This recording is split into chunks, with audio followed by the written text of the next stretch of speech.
Oi, tudo bem? Então, o nosso livro de ciências hoje, ele fala sobre o Sol e as sombras, que é na página 77, na sua atividade que estaremos fazendo hoje. O Sol, ele reflete luz. Quando ele reflete luz, ele causa a sombra. Olha só, tia Jo coloca o livro bem aqui e olha lá do Sol está refletindo a sombra do livro. Assim é com a gente. Quando eu era criança, eu brincava muito de correr atrás da sombra dos meus amigos. Sabe o que você pode fazer? Peça a mamãe, o papai, vovó, qualquer um, para ficar em pé, bem no sol, para refletir a sombra e olha lá a sombra dele. É bem interessante. Aí, na pergunta de número 1, diz assim, quais foram as dificuldades encontradas na brincadeira do pega-pega das sombras que você fez aí com seu parente? Se você observar, é porque a dificuldade é a movimentação.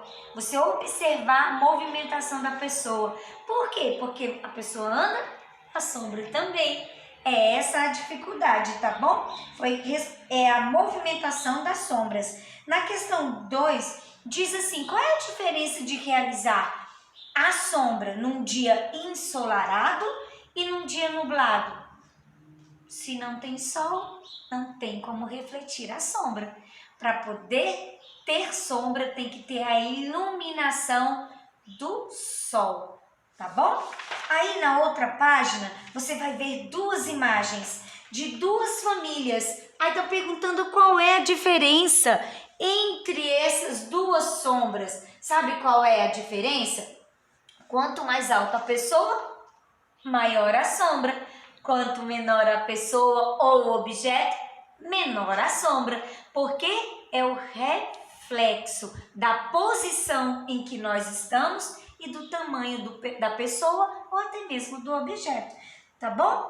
Aí depois você pode conversar com um parente da sua casa e perguntar para ele as hipóteses. O que é necessário para fazer uma sombra? O reflexo do sol. Tá bom? Leia um pouquinho aí sobre sombra e responda a sua atividade do livro de ciências. Um beijão!